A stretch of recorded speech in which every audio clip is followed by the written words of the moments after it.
Le futur fait partie du temps. Et le temps en lui-même est cet espace dans lequel se déroulent les événements de la vie. Et le temps est séquencé en 3. Le passé, qui est une forme d'encyclopédie qui contient tous les événements heureux et malheureux qui se sont déjà produits. Vous voulez les consulter, vous rentrez dans le passé. Vous verrez là gravé. Cet espace s'appelle le passé. Nous avons dit que, hélas, si vous ne dépassez pas votre passé, vous risquez d'être dépassé. Nous reviendrons en profondeur sur cette déclaration tout à l'heure. Nous avons dit aussi qu'il y a l'espace-temps appelé présent. Le présent, c'est le temps dans lequel nous vivons. C'est celui qui nous permet d'être heureux. Le présent. Pourquoi? Parce qu'on vit le bonheur au présent. C'est jamais ni au passé, ni au futur. C'est au présent qu'on est heureux. D'accord? Et dans le temps présent, que nous avons la démonstration de notre foi. Car il est écrit, si tu crois, tu verras. Mais le jour où tu le vois, ce jour-là est ton temps présent. D'accord? Donc, parce que la foi devient concrète et manifeste dans le temps présent. Ça va? Pour chacun d'entre nous, est-ce que c'est bien compris? Maintenant, il y a le temps futur. Il consigne justement tous les événements à venir. Et Dieu dit, je connais les projets que j'ai formés pour toi. Des projets de paix et non de malheur pour te donner un avenir et de l'espérance. Donc l'avenir, c'est comme le sein de Dieu où sont conçus tous les événements que Dieu a programmés concernant ta destinée. Cependant, comme le royaume des ténèbres travaille en parfaite photocopie, imitation parallèle au royaume de Dieu, il y a aussi en enfer, dans le sein de l'enfer, des choses qui sont conçues concernant ta destinée. Et je viens donc dire, en vertu des pouvoirs que le ciel m'a conférés, que toute programmation de l'enfer contre ta vie, tout ce qui est conçu dans le sein de Satan contre ta destinée, est avorté à cette parole au nom suprême de Jésus. Donc ça veut dire que ces événements n'auront pas lieu, car ça avorte maintenant au nom suprême de Jésus. Dis encore Amen. Alléluia. Amen. Alors un ami m'a écrit et il m'a dit, ma petite soeur, je l'ai perdue. Je rends grâce à Dieu parce qu'il a repris. Je ne comprends pas pourquoi il a repris ma petite soeur. Il avait l'air si triste par le SMS. J'ai répondu et je lui ai dit, je suis autant triste que toi que tu as perdu ta petite soeur aussi jeune. Mais je voudrais bien te dire que Dieu n'est pas toujours responsable de toutes les morts qui se produisent. Il m'a dit, ah bon, comment ça? Je lui ai dit, eh bien oui, parce qu'il y a des morts qui se produisent qui n'ont pas été orchestrées par Dieu. Et il dit, je pensais que toute personne qui mourait, Dieu permettait. J'ai dit, attention, j'ai dit, quand tu as dans ton poulailler beaucoup de coqs ou de poules, ce n'est pas, et qu'en décembre tu décides de manger encore qu'une poule, quel que soit son niveau de prière, c'est le choix que tu as porté sur le coq et la poule, comme le poulailler t'appartient, tu peux en manger librement. Donc si vous n'appartenez pas à Dieu et que vous êtes du diable, le jour où le diable va avoir envie de faire un sandwich avec toi, il te récupère du poirier et il te mange. Donc le coq que tu tues en décembre n'est pas celui qui a uriné sur ton lit, mais celui que tu as choisi de manger. Et ça a ouvert son intelligence. Ça a ouvert son intelligence. Et il a compris que, vous voyez, on peut être en liberté mais en parfaite captivité. Mais en ce qui te concerne, Jésus-Christ a dit, celui que le Fils a franchi est véritablement libre. Je parle sur ta vie et dis, en disant que tu vivras cette liberté pleinement au nom suprême de Jésus. Dis encore Amen. Eh bien, c'est donc important de le comprendre. Là, on a parlé du temps futur. Le temps futur, il y a des événements consignés, programmés par le ciel, qui doivent arriver dans ta vie, dont tu dois être l'acteur de leur accomplissement. C'est pourquoi, justement, dans le déroulé prophétique de l'action de Dieu, il prend le soin de t'avertir de certaines choses. Pourquoi est-ce qu'il t'avertit? Parce qu'il veut modifier ton comportement dans le temps présent. Il veut te préparer justement à entrer dans la promesse future. C'est pour ça qu'il te parle avant. Pas seulement pour que tu danses, mais pour que tu changes. Mais hélas, quand les gens reçoivent une parole, ils dansent sans changer. Alors que la parole t'est donnée pour changer, d'accord, tout en dansant. Parce que rien n'arrive à personne qui ne fait rien. Si je veux voir ce que je n'ai jamais vu, je dois être en train de faire ce que je n'ai jamais fait. Donc quand Dieu me parle, il veut modifier mon comportement. Il dit, oh, fais attention, Tu engendras un fils, il sera grand devant le Très-Haut. Fais attention à toi parce que bientôt tu seras enceinte. Ne te comporte pas comme toutes les autres femmes. Pourquoi est-ce qu'il donne le message? Pour qu'on prenne garde dans le présent, car quelque chose de grand arrive. Je te dis, prends garde. La grande moisson est en route. Ton amen m'embête. Donc c'est important. Et vous voyez, le bonheur est donc quelque chose que je vis à l'instant présent. Donc transformons tous les moments que nous vivons en des moments extrêmement chaleureux. Cependant, suivez bien cette phrase qui m'a été donnée par le Saint-Esprit. La saveur du présent est généralement donnée par les épices du passé ou les condiments du futur. Je reprends. La saveur du présent est généralement donnée par les épices du passé ou les condiments du futur. C'est-à-dire que la saveur de l'instant présent, généralement, ce sont les épices du passé qui viennent lui donner cette saveur. Ou alors les condiments du futur. Soit je savoure l'instant présent parce que le passé a une forte influence, soit je savoure l'instant présent parce que le futur a une influence. Ou alors même peut-être, au lieu de savourer, je ne suis en train d'être totalement triste, de subir l'instant présent parce que les épices du passé sont dans la sauce de mon présent. C'est mieux compris maintenant? Très bien. Pas encore? Je reprends. Je dis ceci. Vous avez déjà vu la sauce? Vous avez mangé une bonne sauce graine? Sauce doublée? Ok, très bien. Une bonne sauce d'arachide? Donc, vous savez, il y a des épices. C'est les épices qui donnent à la sauce la saveur. Donc, le présent est comme une sauce. Et les épices, ce sont donc ces événements passés qui peuvent donner à ta sauce du présent le goût que la sauce a, que ton présent a. Donc le présent, vous voyez, est influencé par les épices du passé. Ou alors à cause justement du futur, parce qu'il y a une promesse qui est faite, alors ma foi en cette promesse donne à ma sauce présente d'être agréable. C'est mieux compris maintenant? Très bien. Amen. Je vous déclare agrégé de la connaissance divine. Au nom suprême de Jésus, dis encore un bon amen.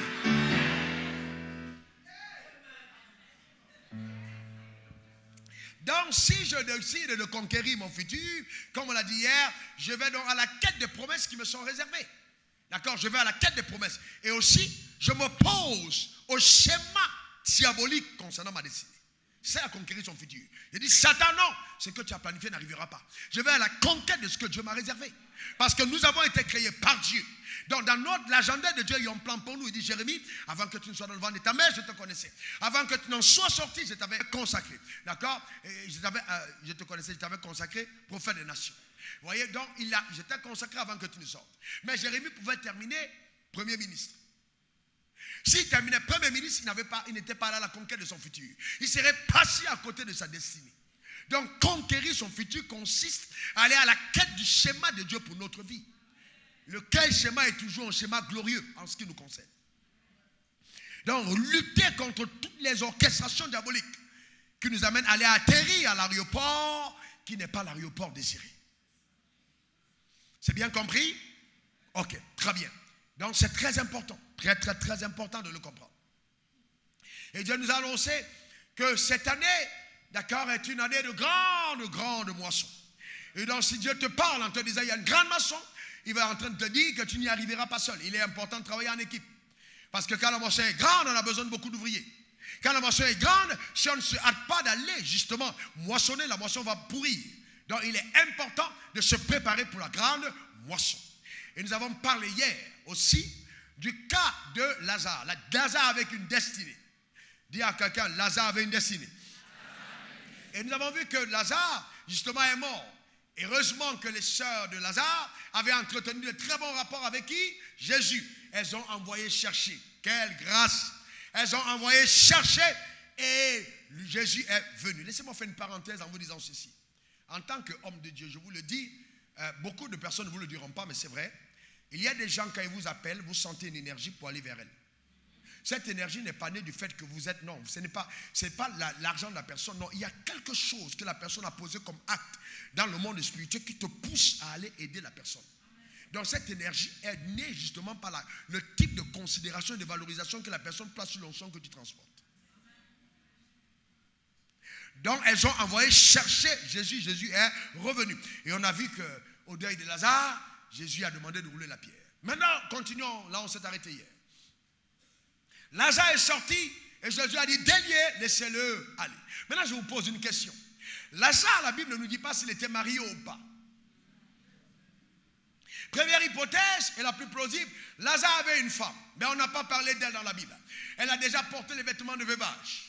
Vous voyez, elle est déjà habillée en veuve. Elle a porté l'habit de veuve. Elle est assise sur le banc de la femme veuve. Et la famille, la belle famille est en face d'elle.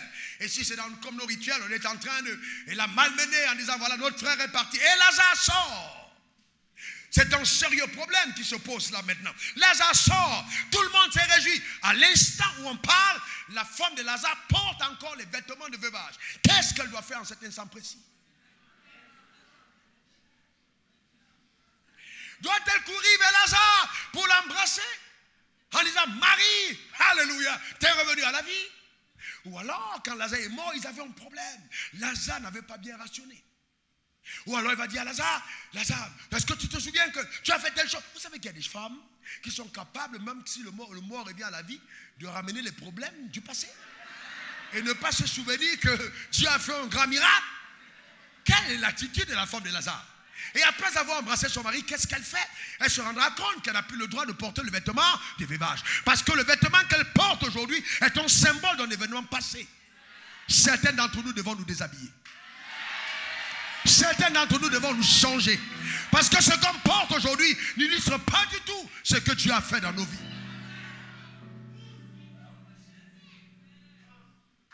Voilà donc le vrai problème de beaucoup de croyants. Vous ne pouvez pas dans la vie, vous voulez marcher avec Dieu, vous ne pouvez pas mettre le vin nouveau dans les vieilles outres. C'est ce que Jésus a dit. Matthieu 9, verset 17. On ne met pas non plus de vin nouveau dans les vieilles outres. Autrement, les outres se rompent, les vins se répandent. Et les outres sont perdus. Mais on met le vin nouveau dans les outres neuves. Et le vin et les outres se conservent. Donc face à ce miracle, la femme de Lazare devait changer de vêtements et enlever les habits de veuvage.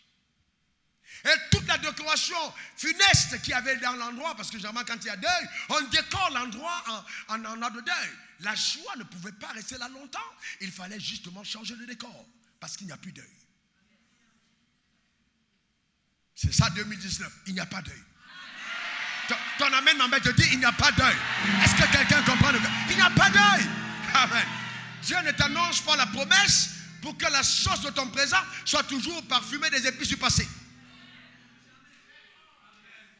Est-ce que quelqu'un comprend de quoi je parle? Il faut changer d'épices. Il faut changer d'épices. Donc il est important, de très important de s'arrêter. Frères et sœurs, est-ce que vous êtes sincères avec vous-même? Je vous pose une question, vous voulez aller loin dans la vie? Est-ce que vous avez l'audace, le courage d'examiner dans votre vie les choses qui n'ont pas marché? Est-ce que vous prenez le temps d'examiner vous-même les choses qui n'ont pas marché? On ne met pas le vin nouveau dans les vieilles outres. Est-ce que tu prends le temps justement de changer les outres pour accueillir la chose nouvelle que Dieu est en train d'envoyer? Est-ce que tu prends le temps de le faire? Nous sommes tellement préoccupés par les slogans dévastateurs, les déclarations prophétiques qu'on fait, qu'on pense que tout s'arrête aux déclarations. Si la déclaration n'a pas changé ton attitude, alors elle devient stérile. Parce que la première chose qu'elle change, c'est toi-même. Elle doit avoir un effet sur toi. Nous avons traité hier la gestion du présent. Savoir poser des actions dans le présent. On a beaucoup parlé de ça hier. Allons-y maintenant dans le passé. Nous parlons de notre attitude vis-à-vis du passé. Quelle est l'attitude que nous avons vis-à-vis du passé? Ésaïe 43, 18 à 19. Ne pensez plus, voyez-vous, ne pensez plus aux événements passés. Ne considérez plus ce qui est ancien. Voici, je vais faire une chose nouvelle sur le point d'arriver. Ne la connaîtrez-vous pas? Je mettrai un chemin dans le désert et des fleuves dans la solitude. Revenons au verset 18. Il dit, ne pensez plus aux événements passés. Ça veut dire que Dieu considère que tu es maître de ta pensée. On est d'accord? Alors maintenant, laissez-moi vous donner cette information. Satan peut te suggérer une pensée, mais jamais te l'imposer. Il peut te proposer une pensée, mais jamais t'imposer de l'entretenir. Le drame, c'est que beaucoup d'entre nous ouvrons justement le panorama de nos pensées à Satan. Et nous acceptons d'entretenir toutes les pensées qu'il nous suggère. Tu dois contrôler tes pensées. Un homme qui perd le contrôle de ses pensées perd le contrôle de sa destinée. Car tel en pense, telle elle est. Il faut donc faire attention à ton système de pensée.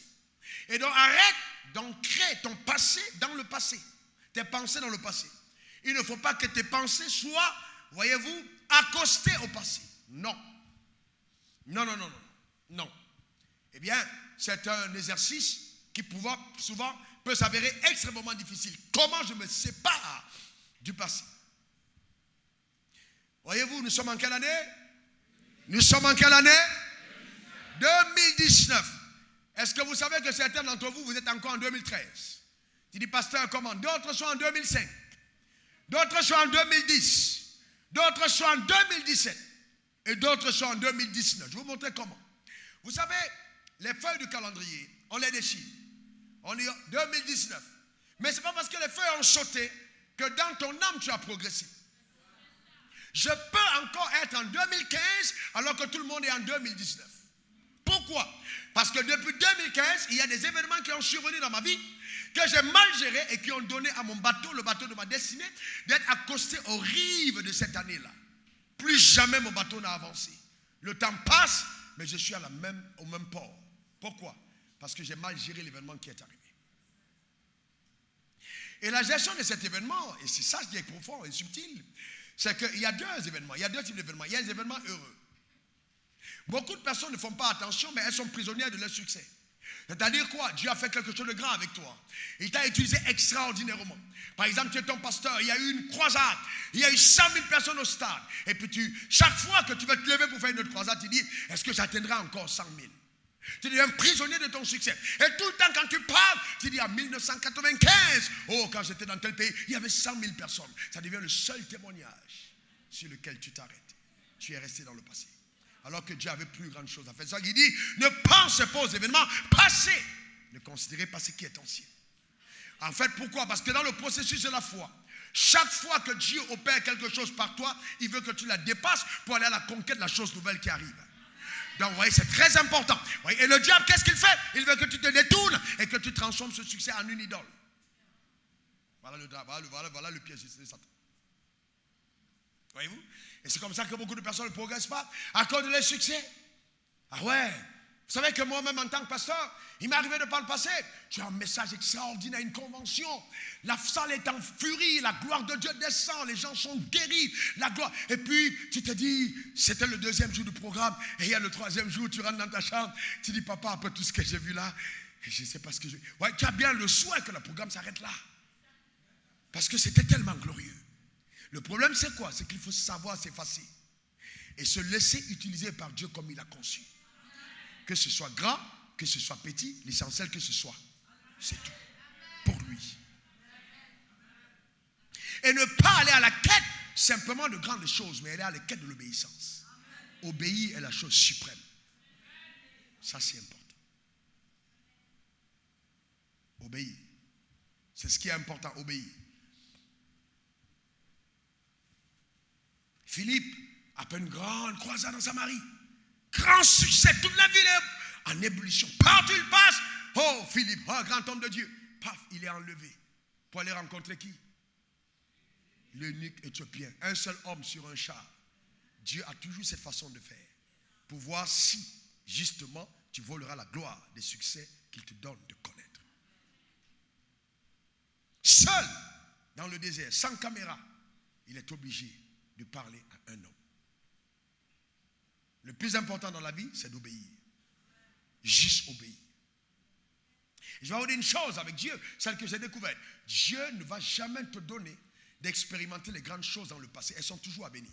Chaque fois que Dieu continue de travailler avec toi, il te réserve de plus grandes choses que ce que tu as fait avant. Toujours. C'est le principe de Dieu. Il cache les bonnes choses pour la fin. Toujours. Donc, à la fin d'un grand événement que ce soit une affaire conclue, un marché extraordinaire, la bonne attitude, c'est de rentrer chez toi et de rendre grâce à Dieu. C'est pour ça qu'après de grands événements, de grands programmes, même ici, quand je rentre, je reste chez Dieu, devant Dieu, je rends grâce à Dieu. Je rends grâce à Dieu. Je te redonne toute la gloire. Je jette devant toi les couronnes. Merci pour ce qui s'est fait. Mon Père, j'espère avoir obéi à ta voix. J'espère avoir apporté le message que tu as demandé que je fasse. Oh, que je donne. Merci Seigneur. Reçois toute la gloire. Je diminue devant ta face. Reçois tout l'honneur. Prends toute la couronne, la récompense. Père, garde-moi dans l'humilité. Merci Seigneur. Au nom de Jésus. Amen. C'est très important. Voyez-vous, savoir donner l'honneur et la gloire à Dieu. Donc c'est très important. Et même, savoir les donner même quand les choses vont mal. C'est pour ça qu'on parle d'action de grâce. Rendez grâce à Dieu en toutes choses. Rendez grâce à Dieu pour toutes choses. Car c'est ça la pensée de Dieu. Même quand ça va mal, il faut apprendre à rendre grâce. Parce que les choses ne vont pas toujours aller comme tu le désires. Parce que Dieu a souvent choisi d'accomplir les choses qui surpassent ton intelligence. Que toi-même tu ne comprends pas. Tu dis, mais Père, je pensais que... Eh oui, mais Seigneur, je te rends toute la gloire. Mais quand tu le fais, il te surprendra en transformant cette situation qui apparemment semblait difficile en un succès remarquable. Reçois cela comme une parole de connaissance pour ta vie. Au nom suprême de Jésus, donne-moi le meilleur des amens. Dis encore amen. Donc c'est très important. Et vous voyez, monsieur le diable travaille activement avec le passé. Activement. Pourquoi? Parce que quand il instrumentalise le passé, il détruit ta foi. Car nous savons que la foi regarde au futur et agit au présent. Celui qui regarde au passé pour agir au présent n'agit pas par la foi. Voyez-vous, il faut faire attention. Faites très attention. Très attention. Et regardez par exemple les enfants d'Israël. Les enfants d'Israël, ils sortent d'Égypte. Ils ont été témoins de miracles extraordinaires. Vous pouvez en citer certains. Qu'est-ce qu'ils ont vu comme miracle en Égypte? L'eau changée en sang, les grenouilles. Qu'est-ce qu'ils ont vu? La grêle. Qu'est-ce qu'ils ont vu d'autre? Les sauterelles. Qu'est-ce qu'ils ont vu? Tellement puissant. Et ils sortent d'Égypte après avoir vu tous les premiers-nés morts. Quelle puissance, quelle gloire. Ils avancent vers la mer Rouge. Face à la mer Rouge, quand ils font face au premier obstacle, la première des choses, c'est qu'ils oublient Dieu. Ils disent, oh Seigneur, pourquoi est-ce que tu nous as conduits là, Moïse? Ils oublient que Dieu les a fait sortir avec une même puissance. Quelque temps seulement après. Regardez comment l'humain, quelque temps après. Moïse dit, mais pourquoi ce cri parmi les peuples? Avance simplement. Reste calme. Tu verras la délivrance de l'Éternel. Devant la mer Rouge, pof, il dit, étends ta main. Que j'ai la main en bâton, étends-le. Il étend la main, la mer s'ouvre en deux. Il dit, avance. Je vais vous poser une question. On fend la lagune, rien que la lagune en deux, on te dit passe au milieu. Parce que souvent vous lisez la Bible, mais vous lisez ça comme la Bible, simplement. D'accord? On dit passe en deux, ça dit l'océan, on te dit passe en deux. Tu passes, l'eau est là, ça dit à n'importe quel moment. Cette eau encore peut revenir te prendre. Est-ce que vous comprenez? Déjà les gens marchent et ils sont là comme ça. Si c'est de notre époque, les gens allaient marcher comme ça avec selfie de l'eau. Tac, tac, tac. Bon, l'essentiel c'est qu'on traverse. Amen. Et les gens traversent. Et donc quand ils arrivent de l'autre côté, les Égyptiens disent, ok, comme ils l'ont fait, nous aussi on va faire.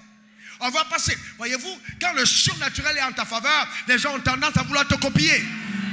Mais ce que Dieu te rendra capable de faire, oh, tes ennemis n'arriveront jamais. Je déclare ça sur ta vie au nom suprême de Jésus. Dis encore amen. Et ils tentent dans l'expérience, ils sont engloutis par les eaux. Malgré ça, ils sortent des eaux, ils chantent des cantiques à Dieu. Oh Seigneur, qui est comme toi, digne de louange, parmi les dieux, il n'y a personne comme toi. Ils chantent. Mais ces mêmes gens qui ont chanté des cantiques, qui ont vu la gloire de Dieu dans le désert, cet affreux désert qui s'est changé en un désert de miracles, ils ont été enterrés dans ce désert. Vous imaginez ça? Ils sont morts dans ce désert où Dieu les a fait voir les miracles. Pourquoi? Parce qu'en fait, ils sont sortis de l'esclavage, mais l'esclavage n'était jamais sorti d'eux. Ils sont sortis d'Égypte, mais l'Égypte n'était jamais sortie d'eux. Le problème n'est pas, je suis sorti du monde, mais est-ce que le monde est sorti de moi? C'est ça le vrai problème. Ah oui, j'ai dépassé 2018, mais est-ce que 2018 est sorti de toi? Je suis en 2019. Oui, est-ce que 1995 est sorti de toi? Voyez-vous? Très important. Je peux sortir d'une situation, mais la situation ne sort pas de moi. Elle reste gravée à l'intérieur. Donc je dois faire un effort délibéré de m'en séparer. Un travail personnel. Ils avaient été victimes du syndrome du vin nouveau dans les vieilles outres. Et la faim c'est la destruction. Vous ne pouvez jamais faire, mettre ce que Dieu fait de nouveau dans un ancien système. Ça ne marche pas. C'est pour ça que chaque fois que Dieu veut amener des choses à une dimension nouvelle, il va changer l'habillage.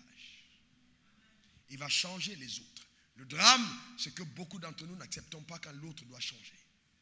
Il y a un certain palier d'élévation que vous n'atteignez pas si vous n'avez pas changé les personnes qui vous accompagnent. Il y a deux changements qui sont possibles. Soit ils changent physiquement, soit ils changent intérieurement. Alors s'ils n'ont pas changé intérieurement, changez-les physiquement. Vous ne pouvez pas continuer la marche avec les gens s'ils ne changent pas. Vous n'allez jamais avoir des résultats différents.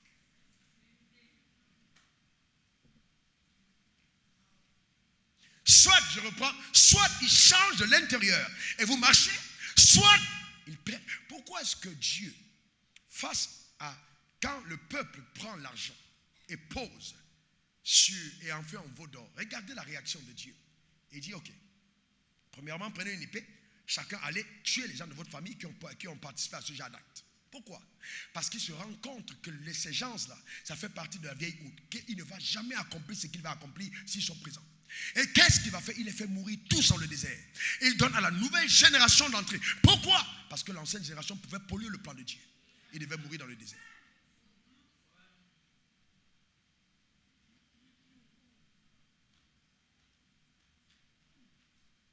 Et donc, il y a des ajustements qu'on doit faire, n'est-ce pas? Alors, je reviens sur ma question. En quelle année vis-tu prophétiquement? Es-tu vraiment en 2019? Tu as enlevé les feux de ton calendrier, mais est-ce que tu es vraiment entré dans l'année? On parle l'année de la grande moisson, mais c'est pour ceux qui sont en 2019. Est-ce que tu es encore? Est-ce que tu es avec nous? Tu es là avec nous cette année? Demande à ton voisin, tu es avec nous? Tu es avec nous? Amen. Le passé est un subtil ennemi capable de bien de dommages dans ta vie présente. Note-le. Un subtil ennemi capable de bien de dommages dans ta vie présente. C'est ça le passé. Subtil ennemi.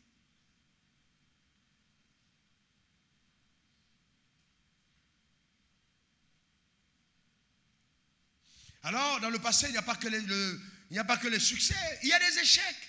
Ah ouais? Il y a des échecs. Des épreuves douloureuses et pénibles. Par exemple, le décès d'un membre d'une famille, un mari qu'on a perdu, une femme qu'on a perdue. Et puis, généralement, vous allez voir un homme qui est veuf. Et puis, quand il mange à table, il mange la nourriture de sa nouvelle femme en la jugeant sur la base de l'ancienne femme. Il a enterré sa femme, mais elle vit toujours en lui. En temps pareil, quel que soit ce qu'il fait avec une nouvelle femme, ça ne marchera pas. Parce qu'en fait, il n'est pas célibataire, il est marié. Idem pour les femmes. Et c'est dans ce contexte que Dieu a demandé aux femmes d'entrer dans le mariage vierge. Pourquoi? Parce que la virginité te permet de ne pas avoir un critère de comparaison. Parce que aussi longtemps que tu vas mettre le vin nouveau dans la vieille outre, ça ne marchera pas. Beaucoup de mariages ont des problèmes à cause de l'outre vieille. Oh, j'aime pas sa manière d'embrasser. Tu as embrassé qui avant?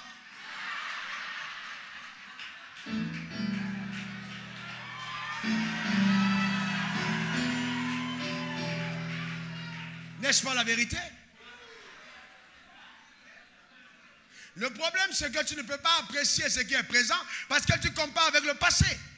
C'est ça le vrai problème. Et Dieu, sachant l'impact du passé, veut que tu entres vierge. La virginité, c'est qu'il n'y a pas de trace de passé en fait. Il n'y a pas de passé dans cette alliance. C'est ça qui dit vierge.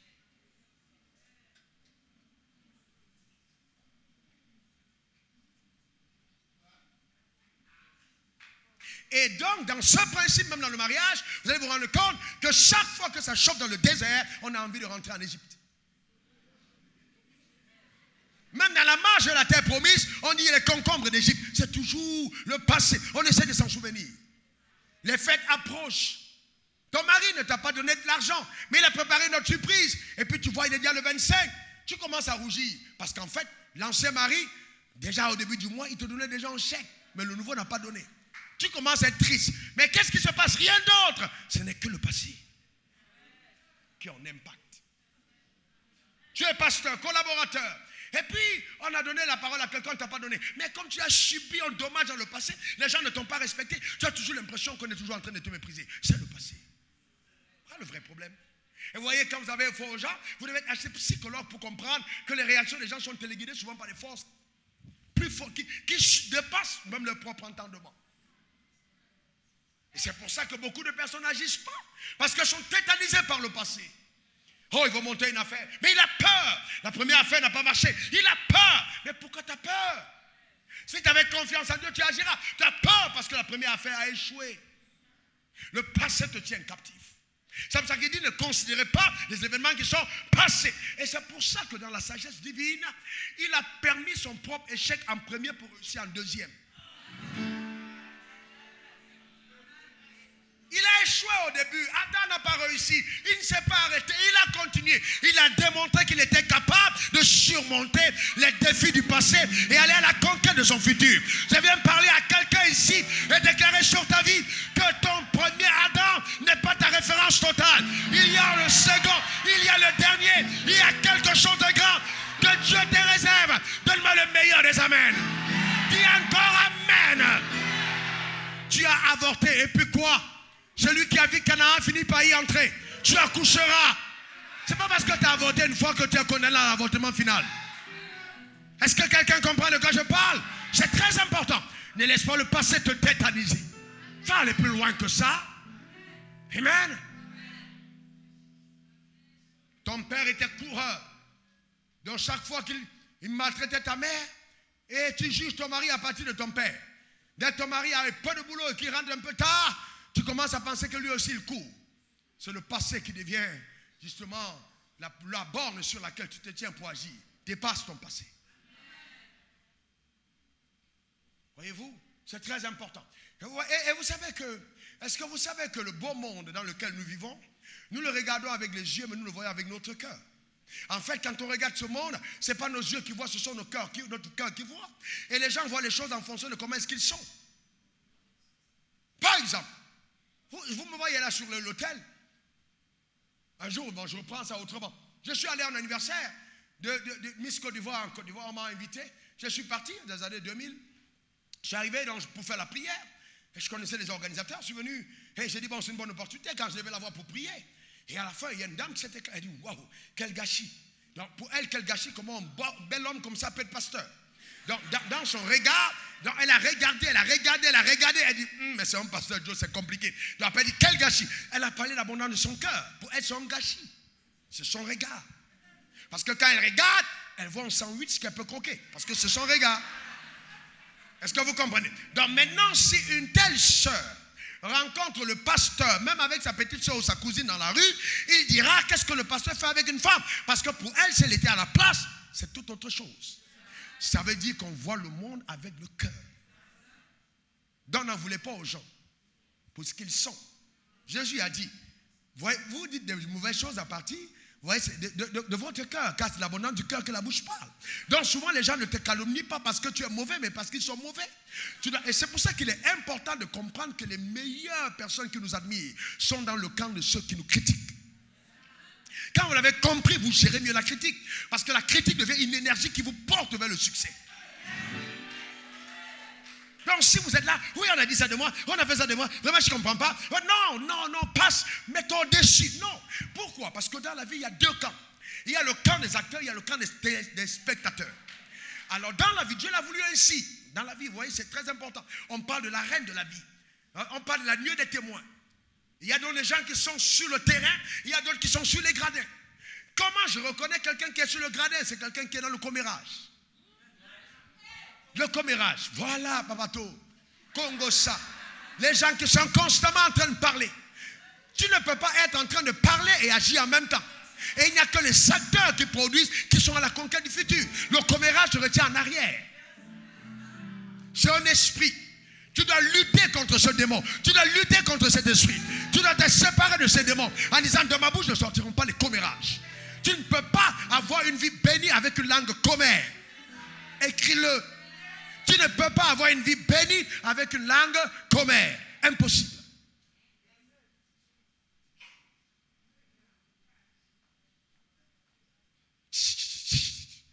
Ça il ressemble à quoi? Le serpent. Toujours en train de parler. Toute personne qui est dans le commérage est spectateur. Les personnes actrices de leur destinée n'ont pas le temps du commérage. Pas du tout. Parce qu'elles sont dans l'action. Elles sont dans l'action. Voyez-vous, il faut faire attention. Il faut faire attention. Et il y a des gens donc à cause de ces choses, vous avez la main battue, oh, on a dit ça de moi, on a fait ça de moi, mon gars, débarrasse-toi de ça, débarrasse-toi totalement. C'est pour ça que quand on est dans l'armée de Dieu, quand on est enfant de Dieu, on est dans l'armée. Dans l'armée, on ne s'embarrasse pas de n'importe quoi. Que tu sois homme ou femme, il n'y a pas de femme spirituelle. Non, on parle d'enfant de Dieu. Est-ce que quelqu'un comprend? Il faut avoir une âme de quelqu'un de solide. Pourquoi tu peur de ce que les gens vont dire? Jésus a dit, si on a fait ça au bois vert, quand c'est net du bois sec. Si on a calomnié, je dis, tu es qui pour qu'on ne parle pas de toi? On va parler de toi bien même. Est-ce que quelqu'un comprend de quoi je parle? Jusqu'à ce que Dieu s'assure que le virus là ne peut plus rien contre toi. On va te calomnier, on va te critiquer, on va médire, on va inventer, on va raconter. Mais il faut atteindre la dimension où tu vas en rire. Un jour, j'étais à Chokosé. Et puis un jeune homme parle, il dit, pasteur Wafo, vraiment, il commence à raconter son sorcier, son ceci. Et puis le gars demande, tu le connais? Il dit, oui, mais je connais bien. Il commence j'étais à côté, moi aussi, j'en ai les commentaires. J'ai dit, ah bon, pasteur Wafo? Il dit, oui, c'est un mauvais gars. C'était moi-même. Il dit, c'est un mauvais gars. Et puis je commence à rire, j'ai dit, ah bon? Et puis après, bon, je me présente, j'ai dit, c'est moi le pasteur Wafo. Il était tétanisé, il ne me connaissait pas. Vous savez, quand on dit que ton nom est grand, ça veut dire qu'il retentit partout. Chacun, quand il entend, il interprète comme il veut. Est-ce que quelqu'un... On dit un grand nom, on l'interprète partout. Les maçons disent ce qu'ils veulent, les plombiers disent ce qu'ils veulent. Chacun dit ce qu'il veut. Même chez les féticheurs, on dit ce qu'il veut. Est-ce que quelqu'un comprend de quoi je parle? C'est pour ça que Jésus a dit, que dites-vous que je suis? Parce qu'il savait qu'il y a beaucoup de versions. Mais la version originale, est-ce que le ciel dit à ton égard?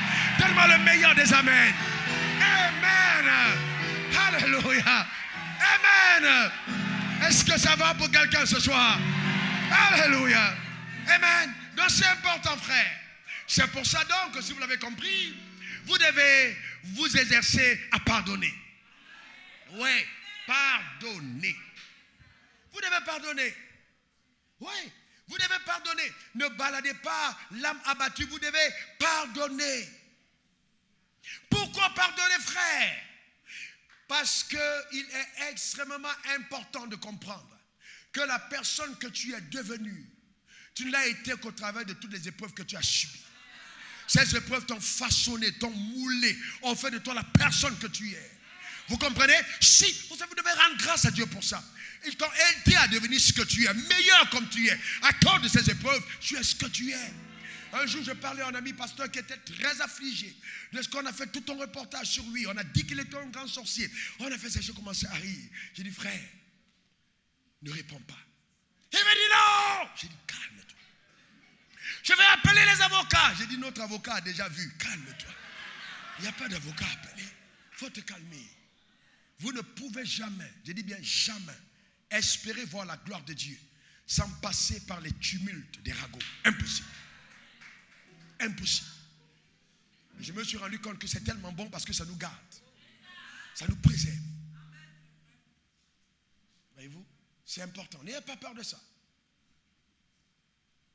Ça fait partie de ce que j'appelle la vallée de l'ombre de la mort.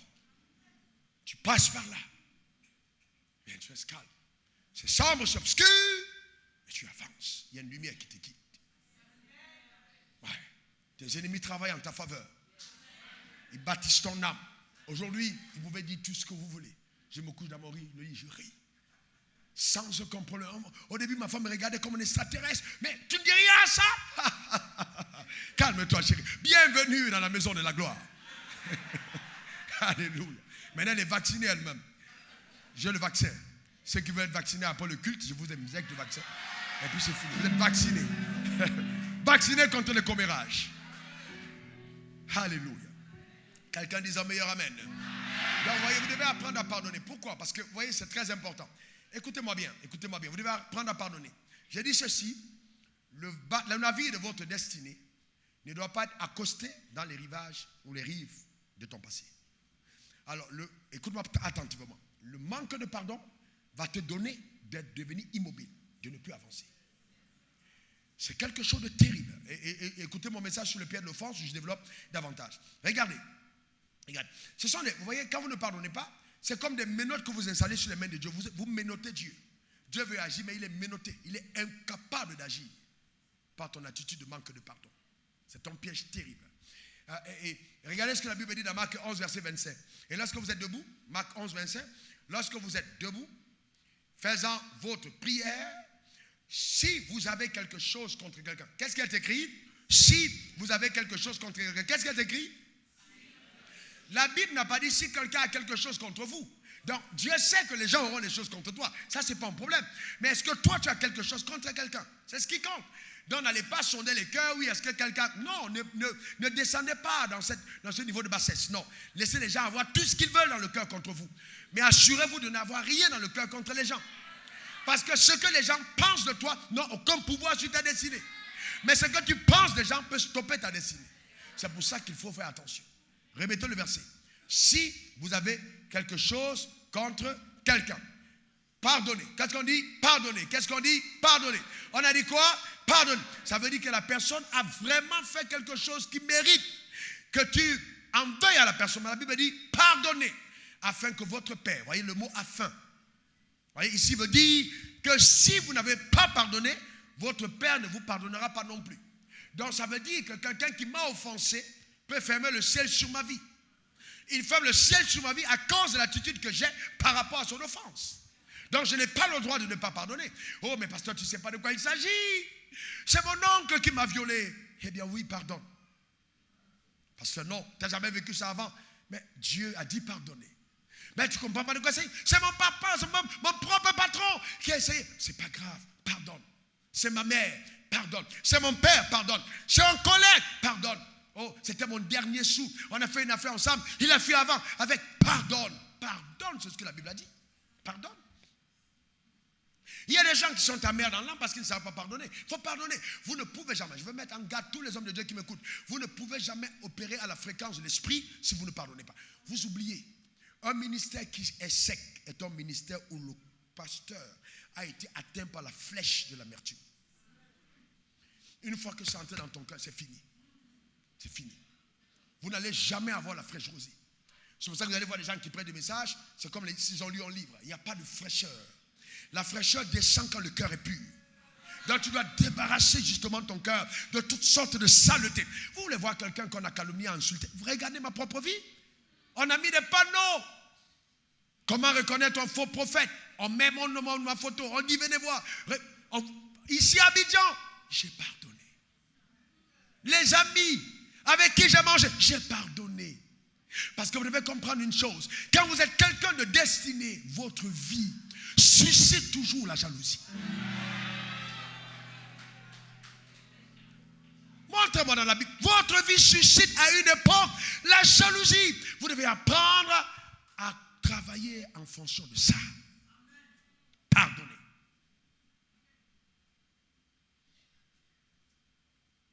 Et puis après, vous savez, il y a un démon. Hein? Quand l'offense est là et que tu ne demandes pas pardon, le démon est dans ton cœur. Le cœur devient lourd. Le cœur devient dur. Et puis, ta vie commence à s'assombrir. Et tu ne te rends pas compte, les choses que tu avais vomies avant, elles reviennent. Tu deviens amer. Comme si tu n'étais jamais né de nouveau. Les sources d'eau vive ne sont plus dans ton sein. Pourquoi? Tu n'as pas pardonné. Il faut dépasser le passé. Jacques 2, verset 13. Car le jugement est sans miséricorde pour qui n'a pas fait miséricorde. Le jugement est sans miséricorde pour qui n'a pas fait miséricorde. La miséricorde triomphe du jugement. Eh bien, laissez le verset. Laissez le verset. Regardez. Le jugement est sans miséricorde pour qui n'a pas fait miséricorde. Le petit mot miséricorde est un mot profond. À nous les chrétiens, les croyants nés de nouveau, d'être au-dessus de toutes les autres religions. Quand vous examinez les religions d'en face, vous allez vous rendre compte que la loi d'Italion subsiste. Donc on a tendance à rendre le mal pour le mal. Tu as fait, on te poursuit, on te tue, etc. Mais la religion avec Dieu, la vie avec Dieu, c'est le seul endroit où on pardonne, où on permet justement de faire miséricorde. C'est-à-dire accorder à la personne qui est fautive de ne pas subir la punition. Et Dieu dit, si tu ne le fais pas, alors moi je ne le ferai pas pour toi. Voyez-vous? Et c'est pour ça que Jésus sur la croix, après humiliation, on l'a battu le verge, on a craché sur lui, on l'a insulté. On dit, mais si tu es le Fils de Dieu, prophétise, dis qui t'a battu. Et il est là, il les regarde. Il pouvait claquer du doigt comme ça. À l'instant, une cohorte d'anges descend. Et puis pouf, tous ces gars sont terrassés. Mais il est resté calme. Et regarde ce qu'il dit. Ô Père, pardonne-leur car ils ne savent pas ce qu'ils font. Généralement, les gens qui t'offensent ne savent pas ce qu'ils font. Ils sont instrumentalisés par l'enfer. Et toi, qui es éclairé, tu dois savoir ce que tu fais. Tu n'es pas comme eux. Tu n'es pas comme eux. Parce que toi, tu sais ce que tu fais. La lumière a apparu dans ton cœur. La vérité est en toi. Tu dois pardonner. Oui.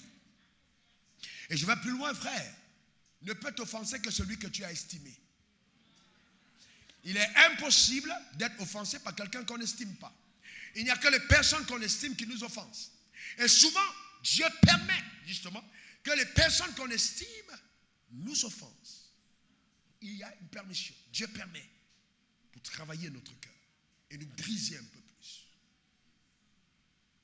Mais il y a de la beauté quand vous arrivez à cette dimension de pardon. Un jour, un pasteur qui m'a causé beaucoup de tort et pour lequel ça a été l'une des batailles difficiles à pardonner parce que dans mon cœur j'avais de l'amertume au moment. Et j'ai prié pour ça. J'ai dit, Seigneur, c'est resté quelques jours. Et après, ça s'est véritablement envolé parce que j'ai posé des actes conséquents pour régler ce problème. J'étais en face de quelqu'un qui avait un dossier. Il suffisamment, il m'a dit, ok, voilà ce qu'on a vu, voilà, ok, mais là, on a toutes les preuves de ceci, on va mettre la main sur eux. Et c'était moi qui devais valider. Dieu me livrait mon adversaire, c'est-à-dire celui qui était aux yeux du cœur comme mon adversaire. Je lui ai dit, tu sais, si Dieu a voulu que moi je sois au courant de cette affaire, ça veut dire que ça s'arrête ici, ça n'a pas de suite. Et quand il venait vers moi, il savait le mal que les autres m'avaient fait.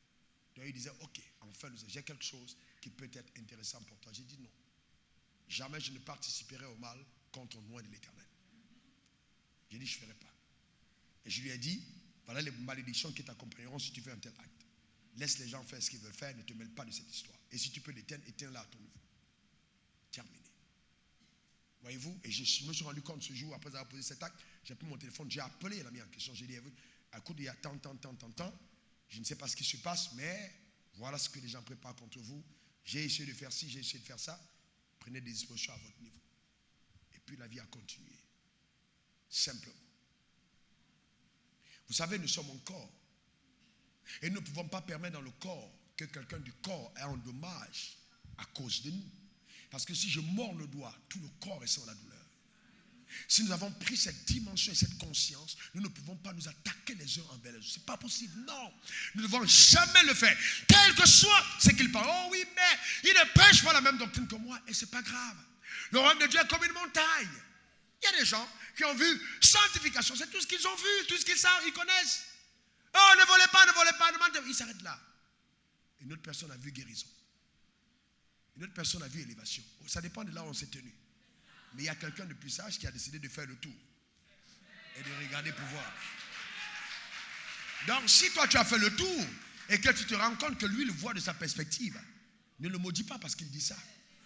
Comprends qu'il le dit parce qu'il est au palier de cette compréhension.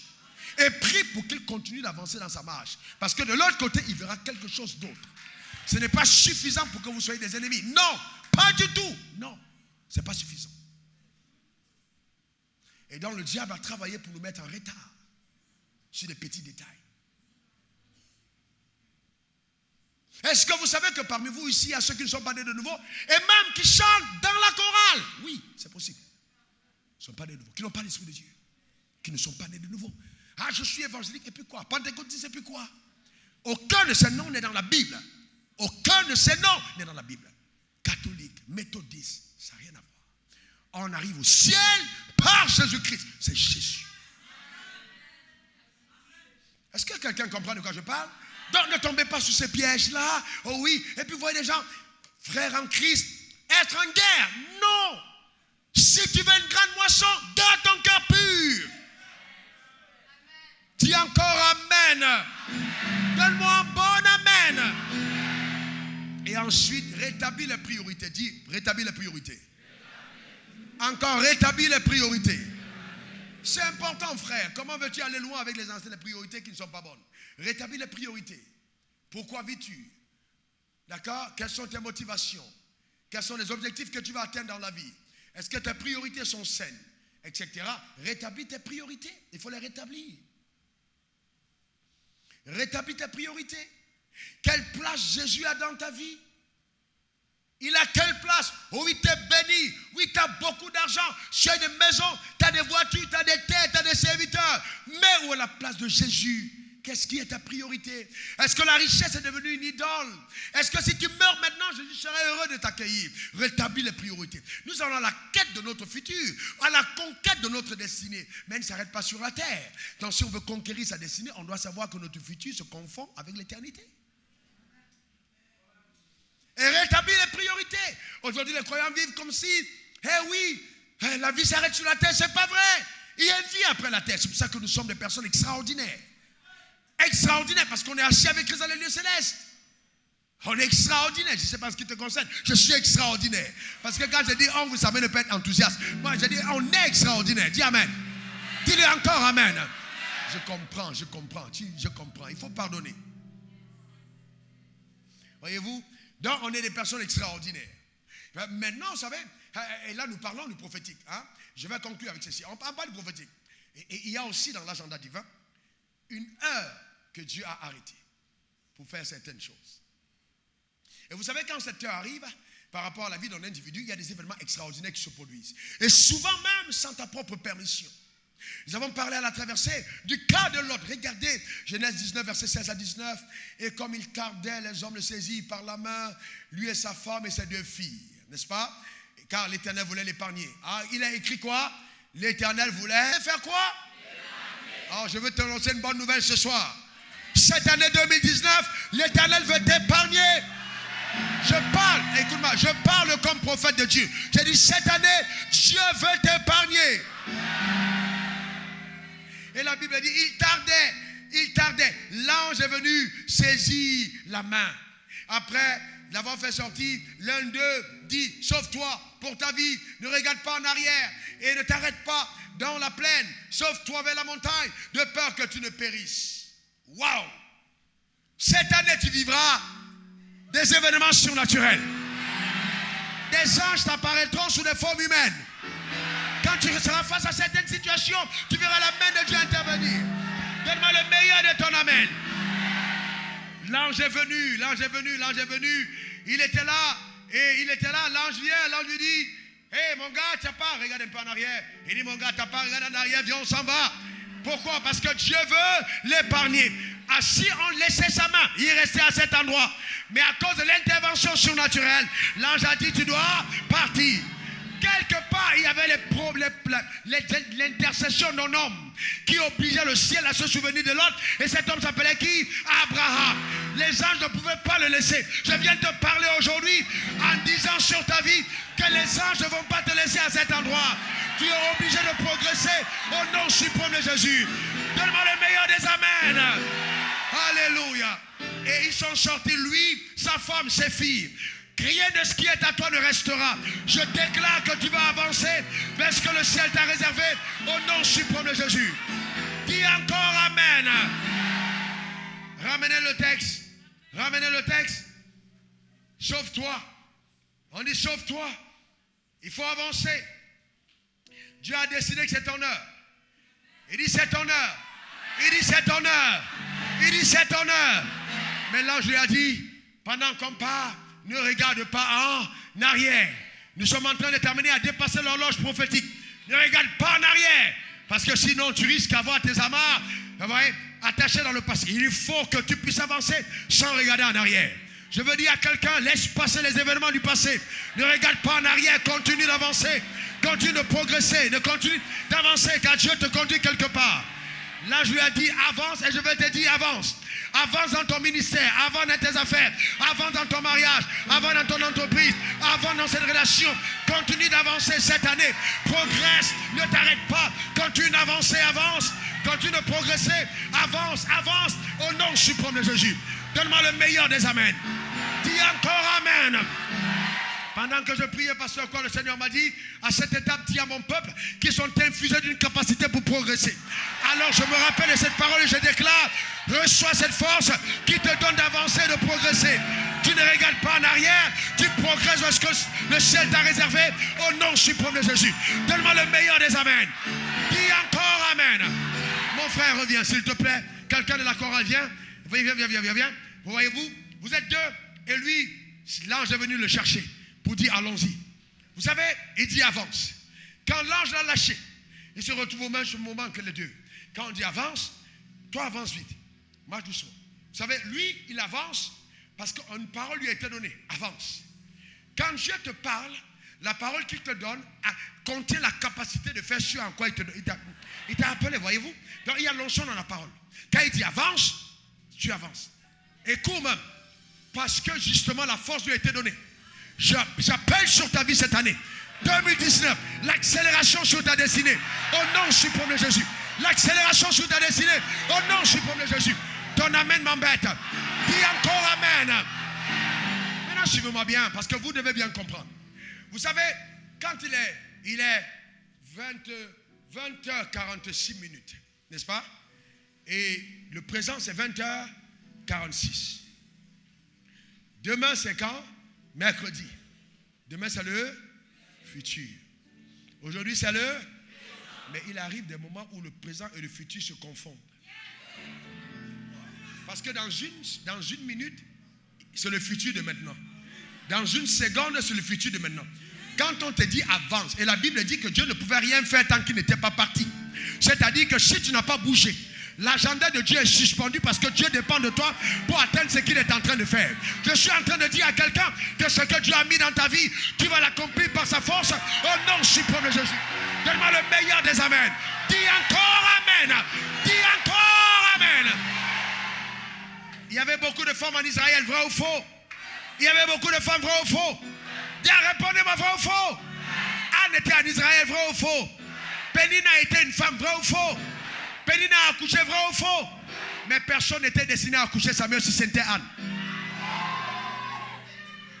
Ça veut dire que malgré le fait que son ventre était fermé, elle devait avoir cet enfant parce que dans l'agenda de Dieu, ça devait passer par elle.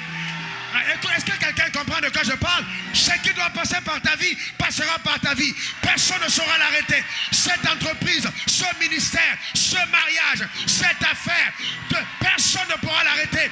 Ce que le ciel t'a réservé, j'appelle cela à manifestation au nom suprême de Jésus. Donne-moi le meilleur des amens. Dis encore amen. Dis encore amen. Dis encore amen. Dis encore amen. Dis encore amen.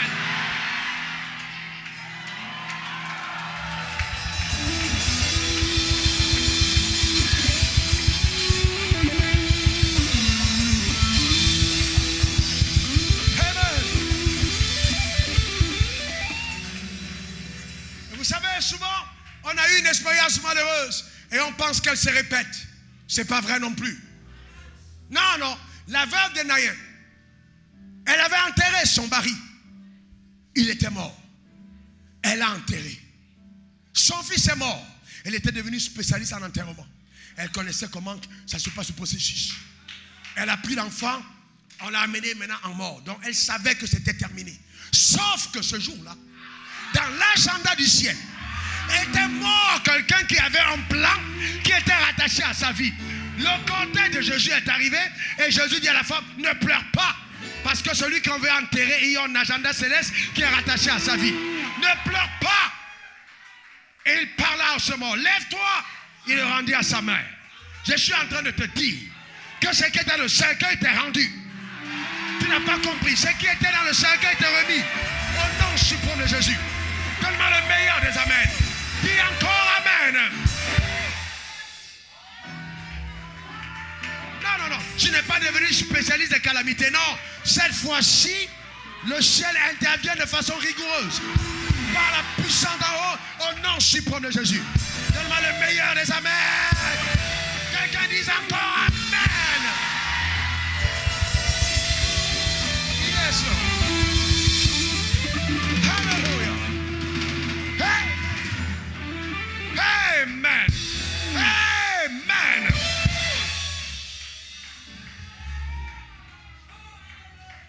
Jésus est toujours vivant.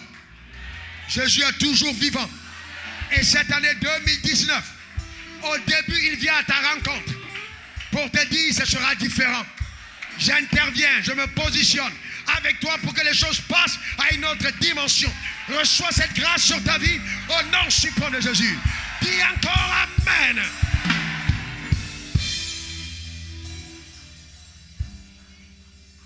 Jouez quelque chose.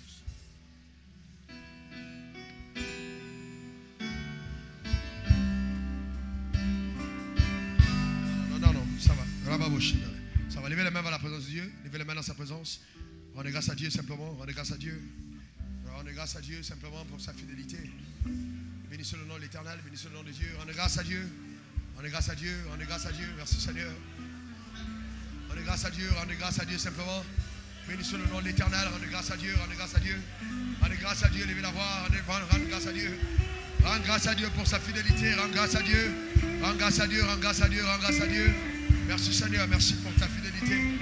Rends grâce à Dieu. Rends grâce à Dieu. Rends grâce à Dieu. Rends grâce à Dieu de tout ton cœur. Rends grâce à Dieu. Rends grâce à Dieu Seigneur. Merci. Alléluia. Rends grâce à Dieu. Rends grâce à Dieu. Alléluia. Là où tu te trouves, bénis le nom de l'Éternel. Rends grâce à Dieu pour cette saison. Rends grâce à Dieu pour ses plans. Rends grâce à Dieu pour ses buts. Rends grâce à Dieu pour ses desseins. Rends grâce à Dieu. Rends grâce à Dieu. Rends grâce à Dieu. Ô Père, bénis le nom de l'Éternel. Bénis le nom de Jésus. Élève ta voix vers le saint trône de sa grâce. Pour la vie qui est en toi, rends grâce à Dieu. Rends grâce à Dieu. Rends grâce